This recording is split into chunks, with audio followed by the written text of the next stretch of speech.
Assalamualaikum warahmatullahi wabarakatuh.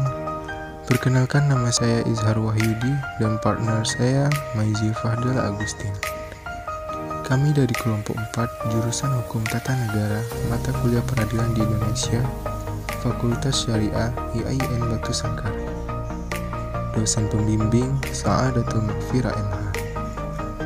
Kami akan mempresentasikan tentang kedudukan dan bentuk peradilan adat dalam sistem hukum nasional. So, untuk rekan-rekan semua, stay tune. Kedudukan peradilan adat dalam sistem hukum nasional.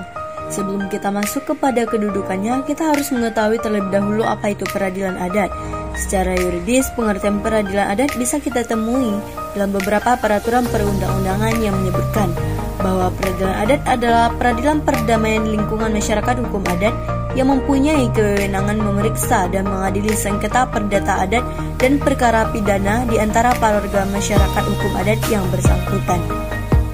Kedudukan peradilan adat bisa kita lihat pada Undang-Undang Dasar 1945 dan Undang-Undang.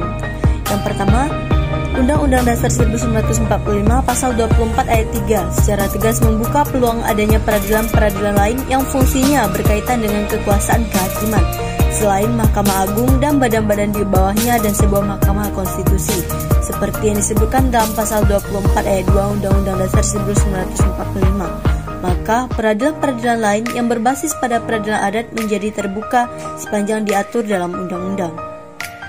B. Pasal 18B ayat 2 disebutkan bahwa negara juga mengakui dan menghormati kesatuan-kesatuan masyarakat hukum adat beserta hak-hak tradisionalnya sepanjang masih hidup dan sesuai dengan perkembangan masyarakat dan prinsip negara kesatuan Republik Indonesia yang diatur dalam undang-undang. C. Pasal 28I ayat 3 menyebutkan identitas budaya dan hak masyarakat tradisional dihormati selaras dengan perkembangan zaman dan peradaban. Yang kedua, kita bisa lihat dalam undang-undang. Yang pertama, Undang-Undang Nomor 6 Tahun 2014 tentang Desa. Pasal 103 mengatur tentang kewenangan desa adat berdasarkan hak asal-usul meliputi hak yang merupakan warisan yang masih hidup dan prakarsa desa atau prakarsa masyarakat desa. Berdasarkan ketentuan tersebut, terutama dalam poin E, yaitunya penyelenggaraan sidang perdamaian peradilan desa adat sesuai dengan ketentuan peraturan perundang-undangan. Secara tekstual jelas disebutkan soal peradilan adat, yang hal ini dapat dipahami bahwa peradilan adat telah dihidupkan kembali untuk menyelesaikan sengketa adat berdasarkan hukum adat yang berlaku di desa adat dalam wilayah yang selaras dengan prinsip hak asasi manusia dengan mengutamakan penyelesaian secara musyawarah. Kedua, kita bisa lihat dalam Undang-Undang Nomor 21 Tahun 2001 tentang Otonomi Khusus Provinsi Papua atau disebut dengan Otsus Papua. Yaitunya dalam Pasal 50 Ayat 2 dan Pasal 51 menyebutkan bahwa di samping kekuasaan kehakiman sebagaimana dimaksud pada Ayat 1, diakui adanya peradilan adat di dalam masyarakat hukum adat tertentu. Peradilan adat adalah peradilan perdamaian di lingkungan masyarakat hukum adat yang mempunyai kewenangan memeriksa mengadili sengketa perdata adat dan perkara pidana di antara para warga masyarakat adat yang bersangkutan. Ketentuan di atas menunjukkan fakta dan bukti nyata bahwa peradilan adat di Papua hingga sekarang masih ada dan masih hidup dalam kesatuan-kesatuan masyarakat hukum adat di Papua. Di samping Badan Peradilan Umum, pemerintah mengakui adanya peradilan adat di dalam masyarakat hukum adat tertentu. Yang terakhir dalam Undang-Undang Nomor 11 Tahun 2006 tentang Pemerintahan Aceh, peluang penerapan peradilan adat tergambar dalam Pasal 98 Ayat 2 yang berbunyi, penyelesaian masalah sosial kemasyarakatan secara adat ditempuh melalui lembaga adat. Dengan adanya undang-undang ataupun kanun-kanun di atas, maka keberadaan peradilan adat di Aceh telah mulai kembali mendapat tempat dalam sistem perundangan.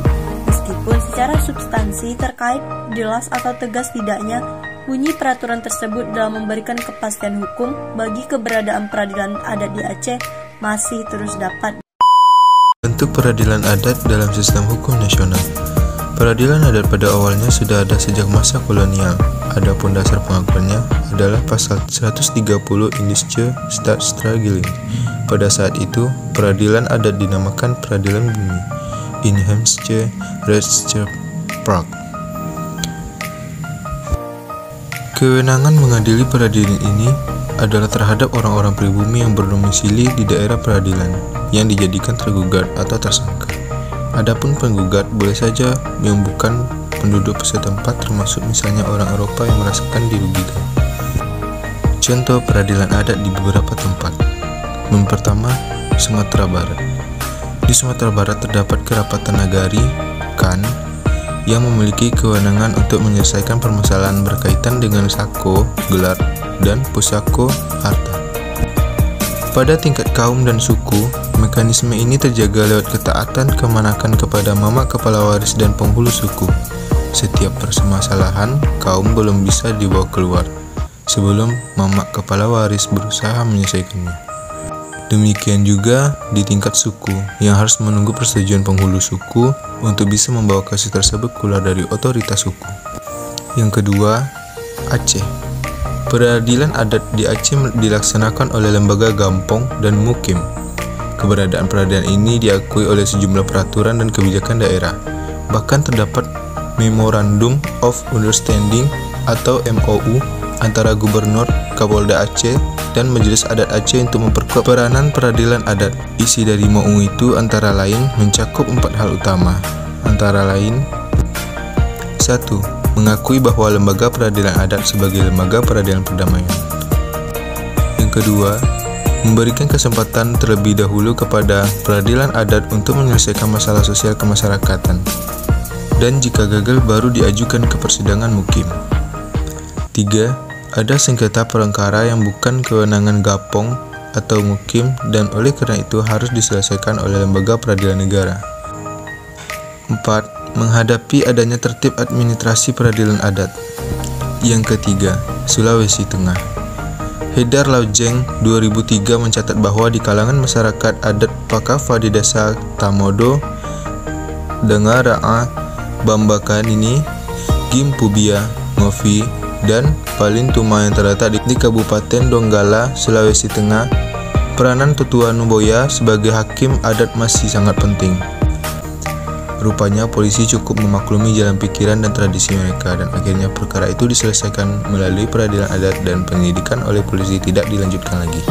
4. Kalimantan Barat. Masyarakat adat Dayak Limbe Kate Manggungan Pelai Keruap di Kabupaten Melawi, Kalimantan Barat menangkap 8 orang tim survei perusahaan batubara PT Sumbergas Sakti Prima (SGSP) yang masuk ke kampung mereka secara diam-diam pada malam hari tanpa izin dari kepala kampung. Pada kasus ini, masyarakat adat menerapkan hukum adat dan menjatuhkan sanksi adat berupa denda. Baiklah, terima kasih kepada rekan-rekan semua yang telah menonton. Maaf jika ada kata-kata yang salah, saya mohon maaf. Wassalamualaikum warahmatullahi wabarakatuh.